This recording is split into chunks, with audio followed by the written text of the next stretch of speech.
Welcome to the Three Rivers podcast for Wednesday, April 17th. I'm your host, Ed Troop. Glad you could join us here on Oneberg Facebook Live, also live on the Oneberg YouTube channel, and now live on Spotify as well. Make sure you download our newest podcast right here on Spotify each and every week, the Three Rivers podcast with me, Ed Troop.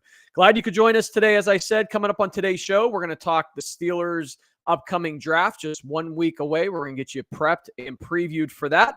And we'll also take a look at who the Steelers might want to hone in on that number 20 pick just a week from tomorrow. The Pittsburgh Pirates are now 11-7, but they're still in first place in the NL Central despite going 5-5 in their last 10 games. Have the Bucks cooled off, or are they still on that winning pace that they started the regular season? And Caitlin Clark went number 1 in the WNBA draft this past week. Will her huge following and momentum carry her from her historic NCAA run into the WNBA? We'll discuss that. And finally, the Pittsburgh Penguins have missed the playoffs for the second straight season.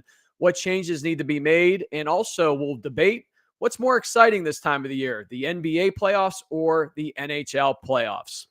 Joining me to discuss all this and more, back on the show, our first repeat guest is Ray Fittipaldo. There he is, Ray.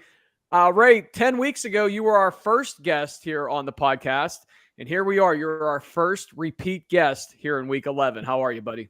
Good. Happy to be back, Ed, and I love the We Are Family backdrop there, taking us back to the late 70s. Back when the Pirates were playing winning baseball consistently, right?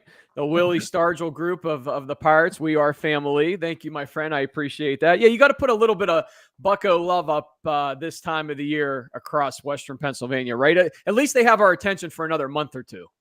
Well, they do. Hey, like last year, they were 20-8. This year, off to another good start. We'll see if they can keep it going. I know we're going to talk about it later, but anytime Jared Jones is pitching, Ed, I'm doing whatever I can to tune in. I don't care what I'm doing. I want to see that guy pitch. Yeah, they got some really young, phenomenal stars, including Paul Skeens down in the minor leagues that we can talk about a little bit later as well. But, Ray, let's start with the Pittsburgh Steelers. When you were on just 10 weeks ago, boy, a lot has changed since then.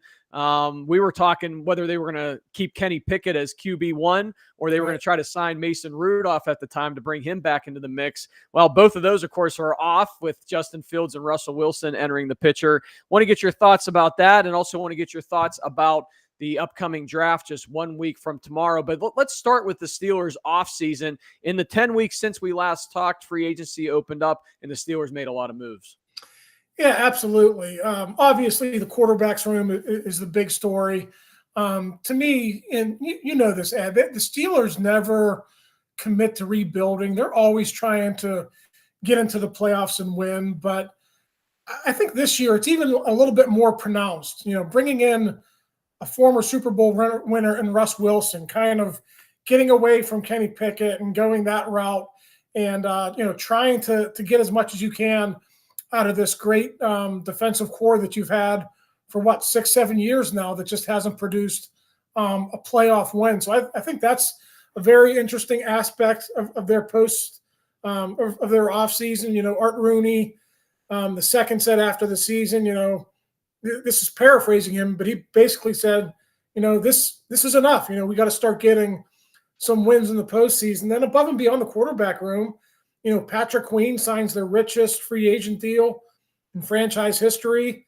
They go out and get another starter in Deshaun Elliott to round out that secondary. You dump Deontay Johnson. So for the second year in a row, Omar Khan has really kind of flipped the roster, and he's in win now mode. And I think if you're a Steelers fan, say what you want about Tomlin and his lack of success in the playoffs over the last few years, but I don't have any issue with the way that Omar and his staff attacked this offseason. Ray, how surprised were you with the trade of Kenny Pickett, letting Mason Rudolph go, and then you bring in Russell Wilson and Justin Fields, two huge names. Of course, Russell Wilson, as you mentioned, has the track record, but Justin Fields almost has the future type feel to him, right? That they're bringing in here. Russ Wilson will be your quarterback, hopefully for the next couple of years, but ultimately maybe Justin Fields takes that role. Yeah, and the interesting dynamic that they're both only signed for 1 year here. So, I know the plan is for Russ to step up and have a good year, and then you do business with him beyond that. But the reality is, right now they're both only on 1 year deals. So, the Pickett thing, he would be here right now if he wanted to compete with Russell Wilson. Um, I don't know why he took offense to a competition. I think if you sit back and just evaluate what he did over his first 2 seasons in the NFL, and you look at the numbers, and I think anyone on the outside would say, yeah, they got to bring some competition in to see if they can get more out of Kenny Pickett. Maybe competition would have lit a fire under him, and for them to deal him, and really for little in return, they get a 3rd-round pick this year in exchange for a 4th-round pick. It was basically they were basically just looking to get rid of him because he didn't want to be here anymore. So that's too bad for Kenny. And I hope it works out for him in Philadelphia. But one byproduct of that is Justin Fields is here, and I think anyone who follows the NFL draft will admit that there is more potential with Justin Fields than Kenny Pickett. It hasn't materialized yet, but if you look at his arm, what he could do with his legs, there's much more there to work with than you had with Kenny Pickett. Yeah, it seemed the Steelers, really needed to kind of fill that void as a mobile quarterback, right? When you take a look, especially at the AFC North, Deshaun Watson up in Cleveland, of course, Lamar down in Baltimore, and even Joe Burrow can use his legs to make plays. I kind of felt like the Steelers, especially Ben later on in his career, he didn't move very well. And then, of course, when they brought in Mitch Trubisky, he could move a little bit. Kenny Pickett in college moved a lot, but it seemed like once he got popped a couple times in the NFL, that kind of slowed down a little bit too. So I'm more excited just that they have some mobile athletic quarterbacks that they can potentially use this upcoming season.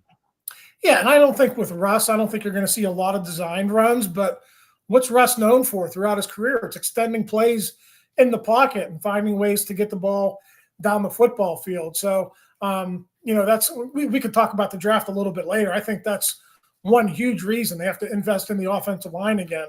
With Russell Wilson and the way he plays football, you're going to want to improve that pass protection. I think the pass protection numbers and last season were okay if you look at the sacks against, but a lot of that was just Matt Canada telling Kenny Pickett, hey, get rid of the ball because you only have X number of seconds to work with here because our offensive line isn't all that great. So the offensive line has been a focus here this offseason. They're wrapping up their top 30 visits today. I think they've had like maybe 27 added so far. 11 of those guys have been offensive linemen. So wow. If you look at the way the prospects have broken down here, the guys they're interested in bringing in to get to know a little bit better, it's been really heavy on offensive linemen. Yeah, you have to think the Steelers at that number 20 pick, Ray, just 1 week from tomorrow, the NFL draft. Hard to believe, right? That we are just a week away tomorrow from starting another NFL season, really. It feels like the free agency kind of kicks it off, but it's the NFL draft, I feel at least, because that leads you into the month of May and mini camps and everything else that really gets things cooking for the upcoming season. But you have to think that the Steelers are going to look at that offensive line position. Of course, Mason Cole, the center, no longer with the black and gold, at least for now. I know there's some rumors out there they might try to retain him for a cheaper price to add some depth to that offensive line. But I think all indications pointing towards the offensive line. A guy that you talked to us about during your first mock draft 10 weeks ago is a name that I just cannot quit looking at, and that's the Oregon center, Jackson Powers Johnson, 6'3", 328 pounds. Boy, Ray, he would look good in black and gold. Yeah, absolutely. The first month or so of these pre-draft visits, they didn't have any of the centers in, but one by one over the last week, Jackson Powers Johnson came in. Zach Frazier from West Virginia came in last week as well. And then yesterday, Duke Scram-Barton, who's probably emerging as the top center in this draft, was in for a visit yesterday. But Jackson Powers Johnson, he was at the Senior Bowl. The Steelers paid a lot of attention to him down there. And as you mentioned, it's a huge need for this team right now. You don't go and cut your starting center and then not try to replace him with a high caliber player in the draft. So I know they're going to try to get that done. There's some question. Can they do it at number 20? Do they have to wait until the second round? But rest assured, on the first 2 days of the draft, they will draft one of these centers.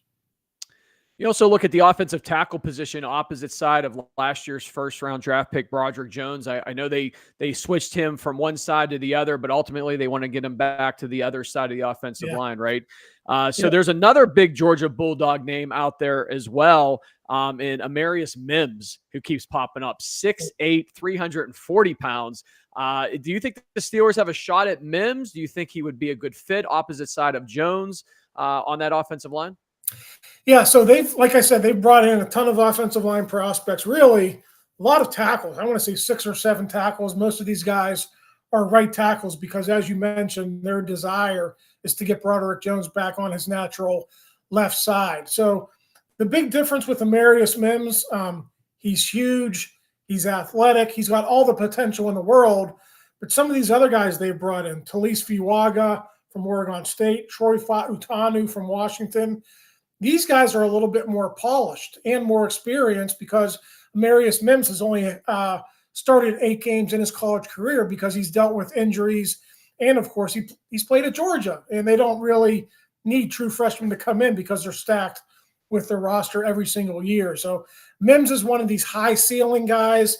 You probably got to get him in here and, coach him up a little bit, much in the same way they did with Broderick Jones last year. But if he is the guy at number 20, I think down the road he could be a really good player. I just don't know if he's ready to start day one. And really, if you look at it, that's not a big upset, right?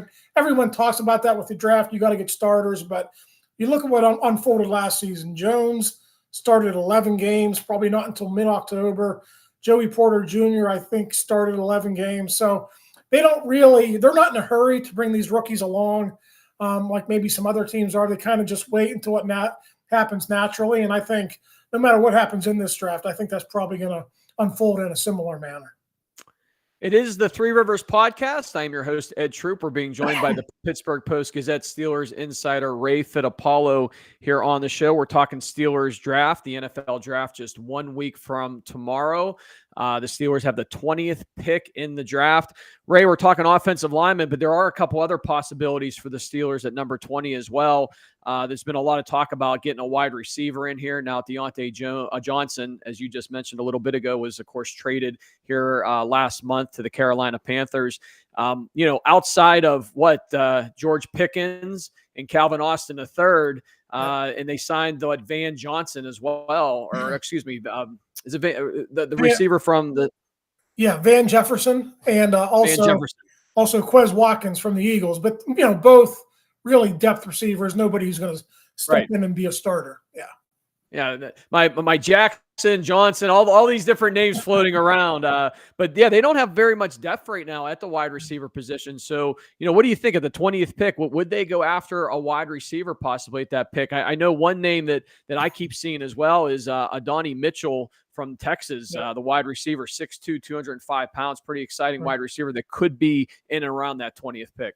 Yeah, also the Thomas kid from LSU, Malik Neighbors is probably the number 1 name out of LSU, but they got another guy who scored 17 touchdowns last season. And, there's talk that he can be a first-round pick as well. And he's kind of right in that range, around 20. That's where he might go off the board. So I think everyone's focusing on the O-line, and I think rightfully so. But if you go back and look at Andy Weidl's drafts when he was in charge for the Eagles, he was in charge for 3 years, Ed. In 2 of those years, he drafted receivers. And one, Devontae Smith, just signed a second contract with the Eagles. So obviously that was a very good pick. So, it's not just Andy has a background, played offensive line in Villanova. That's, he wants to be physical. That's the identity he wants. But, they're not going to pass up a receiver if a receiver is higher on their board than one of these offensive linemen. So, you have to keep that in perspective. Could it happen at 20? Yeah, it could. But I think more than likely it's going to happen on day 2. Number 51 pick in the second round. They have 2 picks in the third round. But there's no doubt they have to address it. You can't just go into the season with George Pickens as your number 1 receiver and then a bunch of guys who are either lacking NFL experience like Calvin Austin or maybe have seen their better days behind them in Van Jefferson and Quez Watkins. You got to get another young guy in here to help complement George Pickens. Ray, since we are speaking of the wide receiver position, let's bounce around a little bit here from the draft over to free agency or guys that are still out there. Tyler Boyd, the Clarendon product, the Cincinnati Bengals receiver. Boy, there was a lot of talk that the Steelers were going to go after him. There's rumors out there that they tried to negotiate with Boyd, but Boyd's number was just too high. The Steelers' number was too low. They just couldn't get there. What do you know about Tyler Boyd? And is there still a possibility that he could be in the black and gold come this summer? Yeah, it depends what Tyler Boyd wants to play for, right? And I assume he's still in his 20s. He hasn't reached 30. I assume that he's not going to walk away. But you talked about the Steelers don't need a number 2 receiver. They plan on getting that guy in a trade or in the draft. They view Tyler Boyd at this stage of his career, and I think he's going into his 8th season.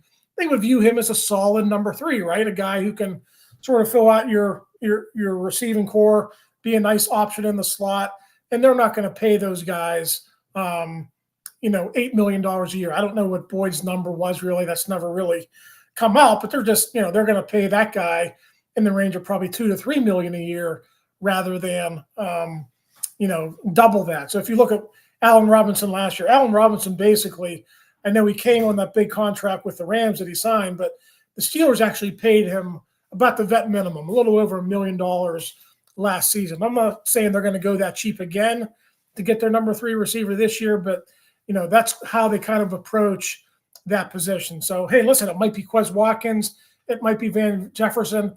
Both those guys signed similar contracts. So they're not going to break the bank for a number 3. So could Boyd still happen? Yeah, I suppose. But once that ship sailed, I think they kind of went to, okay, Watkins, you want to come? Jefferson, you want to come? Fine. We'll roll with you guys. Yeah, there's been some other crazy rumors out there too that they're going to try to make some type of miracle trade and go after some of these huge names that are out there. And to me, I just shake my head. I'm sure you do as well. That they're just dumb rumors. The Steelers, it's just not their style, right? Over the years, that they're going to make a big splash. Jerome Bettis is about the only one I could ever think of that they make a draft day trade to go after. But are there any other names out there as far as playmakers go, wide receiver or anywhere else you think that they might think about? Yeah, I mean, listen, not among free agents. I think the free agents are pretty much picked over now. And, the one name that's still out there that, if you look at the Vegas odds, Brandon Ayuk is like a 2-1 favorite to land in Pittsburgh. I know it's far-fetched and, the Steelers aren't going to give up a lot of draft capital to get that guy. But listen, if that price comes down, if the 49ers just want to get rid of him the way the Steelers wanted to get rid of Deontay Johnson, then maybe something could be worked out there. But the one issue I always have with trading for receivers or any other position really in that last year of their contract, okay, you don't want to give away a lot in terms of draft capital for a 1-year rental, right? I mean, you kind of want security beyond that 1 year. So it would almost have to be like a sign and trade. Okay, yeah, we're going to trade for you. We're going to sign you to this deal. Then will you come? So the compensation would have to match what you think is, the return's going to be for a guy like Ayuk. So maybe you would give up draft capital if you think you can sign him and you get a long-term deal done. But, if it's just a 1-year rental and that's it, then, maybe a 3rd-round pick, but I wouldn't give up anything more than that. Well, Ayuk had a huge game against the Steelers in that opening game last year. That's for sure. Put his name on the map. Luckily, he plays for the 49ers, and we don't have to see him about every, 5 or 6 years potentially, unless you're playing him at the end, which is ultimately where they want to be, to the Pittsburgh Steelers. Ray, just to wrap up our draft talk a little bit too, just to hop back over into that world. One other spot that the Steelers will probably look to draft or address in those first few picks is defensive back, right? The other corner, opposite side of Joey Porter Jr. One name that keeps popping up too is Cooper DeJean from Iowa. Nice size at 6 foot, 203 pounds, but he's probably projected to be within that first, 31 to 40 picks. I'm not sure if he'll drop to the Steelers or not, but do you think the Steelers will go after a defensive back as well within those first few picks? And is it possible? I know we keep talking about the offensive line pick at number 20, but if a guy like Cooper DeJean is there, do the black and gold go with that pick? Yeah, it could happen. They also brought in Nate Wiggins from Clemson, another guy who's projected to go in the first round. I mentioned the 12 offensive linemen in for visits. They've had 6 receivers and 6 corners too. So that kind of tells you also that cornerback is very much one of their focuses here on the first 2 days of the draft. So, we'll see how it unfolds. DeJon is really an interesting prospect. He could play in the slot, which is what he did at Iowa for a lot of his time there. He could also play outside. He would go back and forth at Iowa. Great special teams value. He can run down on punts, and he could also return, and he has that safety capability as well. So, when you look at the Steelers and the way they value versatility in their defensive backfield, he is the most versatile defensive back on this board right now among all the top prospects. Again, when we talk about value in the first round, do you want that day one starting outside corner, that guy who runs 4.3 and that guy who's big and tall, or do you value that guy who can move around your secondary and kind of be a chess piece? So, that's a decision the Steelers are going to have to make, but I agree with you. He would probably have to be had in the first round. I don't think he's dropping to number 51 in the second round. Ray, the first 3 picks of the draft, the Bears at number 1, Commanders at number 2, Patriots at number 3. It's pretty much been a dead giveaway that those are going to be the first 3 quarterbacks taken. Caleb Williams, the Bears, Jaden Daniels to the Commanders, and Drake May keeps popping up to go to the Patriots at number 3. Is that how you see the first 3 picks? Yeah, I mean, I think it's good news for the Steelers too, because you also see, J.J. McCarthy from Michigan being talked about as a top 5, top 10 pick, maybe even guys like Bo Nix and Michael Penix. And the more quarterbacks you have go off the board before number 20 is great news for the Steelers, because that just means good prospects who are probably better players are going to be available to you. It's just that the Steelers went through this a couple of years ago with Kenny Pickett. You're drafting the position and not really the prospect. You think he's the best. They thought Kenny Pickett was the best quarterback in that draft. They took a shot. It turns out no one in that draft was really a good quarterback. And I can sit here and tell you right now, Ed, of those 6 quarterbacks we just mentioned, the top 3, Nix, Penix, and then McCarthy, 3 of those guys, based on recent draft history, 3 of those guys are going to flame out and never really become good starters. That's just the way it works with quarterbacks. And, it's kind of a dilemma. I wrote about this at the Combine. Teams are having a hard time figuring out the position. You want that guy who can run. You want that old style, pro style quarterback. I mean, teams are just having a hard time kind of deciding what they want, because, the NFL game is played one way, in the college game with all the read options and the different types of offenses, the one read offensive for quarterbacks, it's a completely different game. So, the way I look at the quarterback position, the more that come off the board before the Steelers pick, that's great news for them. It's such a deep draft, especially with offensive linemen, as we talked about. Really, overall, the quarterback position, a lot of these positions just is very, very deep. So there's going to be a lot of options and a lot of availability at number 20. But Ray, I'm going to put you on the spot right now, and we'll wrap up our draft coverage. I know we want to talk about the Buccos, but number 20, who do the Steelers take? Man, I'm not going to make my official pick until next week, Ed.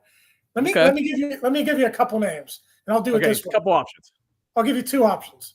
If it's a center, Duke Graham Barton. Okay. If it ends up being a tackle, this is hard. It's either going to be Amarius Mims or Troy Fautanu. I think Fautanu will be off the board, so I'll go Amarius Mims if they go a tackle. How's that? That would give the Steelers 2 starting Georgia Bulldogs on both sides, 2 huge offensive linemen. Yeah. Makes sense to me, Ray. I like it. I'll take it. Sign me up all day long, especially being a former offensive lineman that I am. I like the size of Mims. I agree with you. I think that's where they're going to go if they can't address center. And like you said, lots of options in this draft upcoming just 1 week from tomorrow, the NFL draft. Hey, Ray, appreciate the talk on Steelers draft. Make sure you log on to the Post-Gazette, the PG, to check out Ray's excellent coverage of the Steelers black and gold all season long, especially this time of the year. All those mock drafts, all kind of draft coverage every day. Really, Ray, the last, month or two, you've had a different position that you've showcased. You've told us who the Steelers have drafted in the past, what they've done in free agency at that position, and who they should look to go. The best Steeler coverage, Ray Fittipaldo with the Post-Gazette. All right, let's switch gears. We still have about 10 minutes left here or so. Let's talk about the Pittsburgh Pirates. I know you're a baseball guy.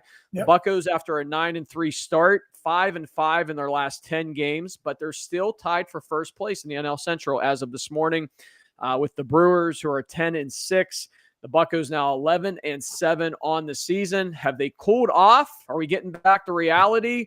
Or do you think they can still maintain this first place push that they've had so far this season? Yeah, listen, the one reason I'm a little bit more optimistic this year than I was last year, it's the starting pitching. And, you got Jared Jones, who's thrown really well, but, Mitch Keller came on his last start after a rough couple of starts to start the season. And then you have all these new guys, Bailey Falter and, Perez has thrown well. So I know their bullpen has kind of let them down in some of these games. And last night, the offense kind of let them down, just one run against the Mets. But if you continue to get good starting pitching, and that offense comes around just a little bit, cut down on the strikeouts, maybe just become a little bit more, station to station instead of worry about hitting the home runs. I think they're going to be a good team. I don't think they're going to be in playoff contention this year, but that starting rotation gives me a lot of hope for what's to come. Yeah, absolutely. And that's been one of the highlights so far this season. You mentioned Jared Jones, so exciting to watch. I know before you and I came on the air, we were talking a little bit. You're like, when Jones pitches, I stop everything I do, and I watch Jared Jones pitch. Of course, they got Paul Skeens in the minor leagues. We'll see him a little bit later on. And at this point, maybe a month and a half, as early as mid-June, which isn't really that far away. And I think that's been the theme so far this season for the Pirates. If they can maintain 500 or better and still be in the mix by the time they get Skeens up here, they're just going to be that better positioned. Yeah, absolutely. Look at the way Tampa Bay has done it. When they've been playoff caliber, when they've had playoff caliber teams down there, it's been with their rotation and their starting pitchers, guys who throw hard, and they piece together the offense. But the reason they're in contention, the reason they're in the playoffs, is because of that starting pitching. So yeah, I mean, Skeens is going to be on the come.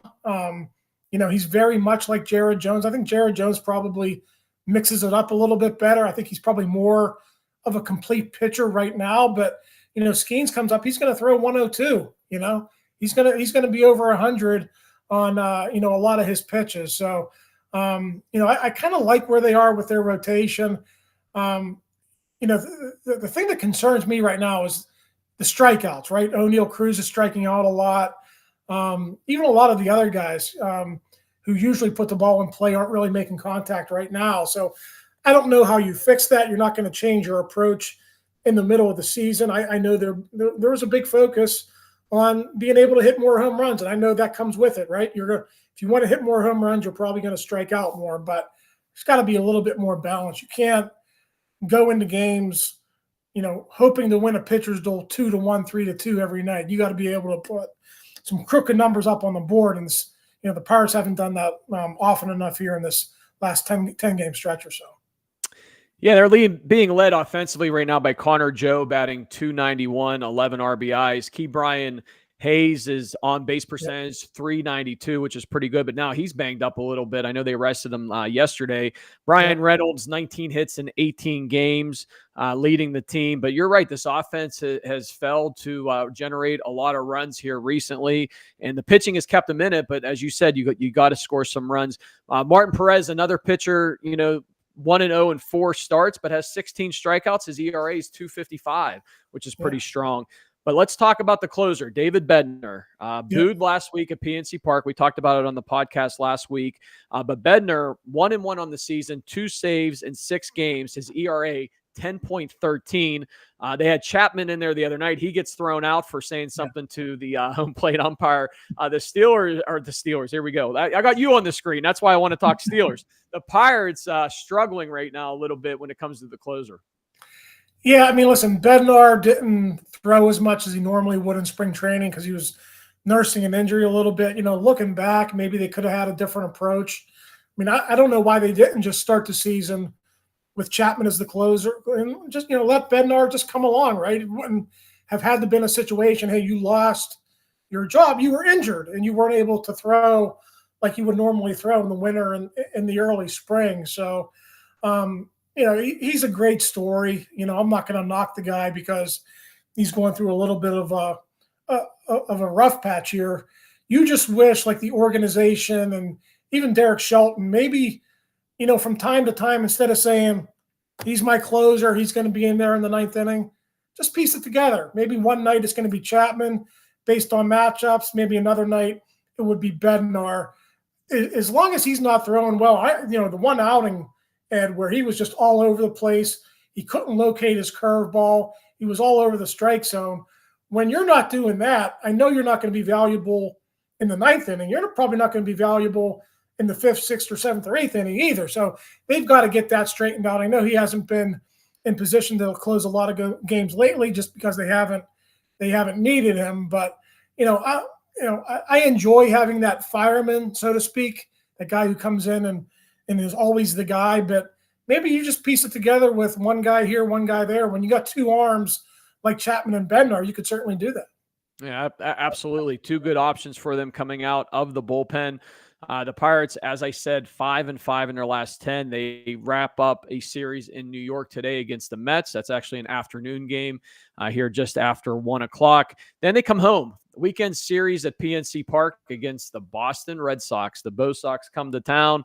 Ray, always exciting to see Boston here at PNC Park. They have a huge following. The Red Sox nation, much like Steelers nation when it comes to football, they travel and they travel well. Are you excited to see the Red Sox here this weekend? And how do you think the Pirates will do against Boston, who I think is playing 500 baseball so far this season? Yeah, I mean, my son's a big Yankees fan, so we always love it when the Yankees are the AL East team that comes in. But, Boston's such a great historical team. I think fans love it when you get those teams in here like once every 3 to 5 years. I mean, I think it's something that baseball needed to do. I just like interleague play because you're not playing the same teams over and over and over again. So I know the Red Sox have been down the last couple of years, but as you mentioned, playing a little bit better this year, probably a little bit better than expected. I don't know that they were, a team that was mentioned with the Orioles and the Yankees in the AL East. And, time will tell if they can, continue to hang in there. But, I love it when historical teams come to town and, vice versa, when the Pirates get a chance to go play at Fenway or, a place like Yankee Stadium. I think it's great for your fans to get to experience that. Because when I was a kid, the only chance you had to see those guys was one night a year in the All-Star game, right? I mean, it was appointment viewing. You watched guys like, for me, Fred Lynn, guys like the Red Sox and, Roger Clemens. You would get to see him pitch once a year. Now you can see these guys, on TV a lot, and you actually get to see them when they come to your city. So I think, baseball struggled with that for a long time, but I think they're on the right path here with getting some of these teams in here every other or, every 3-4 years or so to sort of mix it up a little bit and give the fans something different to look at. Absolutely. I think Major League Baseball finally got it right where you play every team in the entire American League and National League, at least for one series, home 1 year, away the next. So it's every other year for the most part against most of these teams. You're right, Ray. When we were growing up, it was the All-Star game, and then interleague play came in. But interleague play was only a couple teams each year that you got to see from the American League. That was rare. But now, yes, you're playing every single Major League Baseball team, and I think baseball definitely has that right. By the way, Boston 9-9 so far on this season, so they are at 500. Your Yankees, your son's Yankees, 12-6 atop the AL East at this moment. But the Baltimore Orioles, who or of course the Pirates. Here I go with the Steelers again. See, Ray, it's just your face and the Steelers. I just can't separate when we're trying to talk about it. There you go, talking about a non-football story. But yeah, the Baltimore Orioles, who of course the Pirates. There I go again. Pirates have played a little bit earlier this season, 11-6, second place behind the Yankees in the East. Well, Ray, too many mistakes here at the end, so I think that's my cue to get off the air here. But I want to thank you for coming on. We appreciate the talk. Would love to have you on again, maybe closer to training camp, which we said that about the draft a couple months ago, and here we are a couple months away from training camp. It'll probably be here before you know it. Well, we'll see if Russell Wilson and Justin Fields are still in town. Maybe it won't change this time. Yeah, 2 months ago, they weren't on our radar for the most part, and here we are 2 months later. So who knows? Come July, we might be talking about other crazy things going on with the Steelers. Ray, thank you so much. Again, you could catch Ray Fittipaldo with the Pittsburgh Post-Gazette, his excellent Steeler coverage, especially this time of the year. Lots going on in the NFL, and great draft coverage there with the Post-Gazette as well. Thanks, Ray. Absolutely. That's going to do it for our podcast for this week for Wednesday, April 17th. I am your host, Ed Troop. We will see you next week right here on Oneberg, on our Facebook live on YouTube, and also on Spotify. Have a great week, everybody.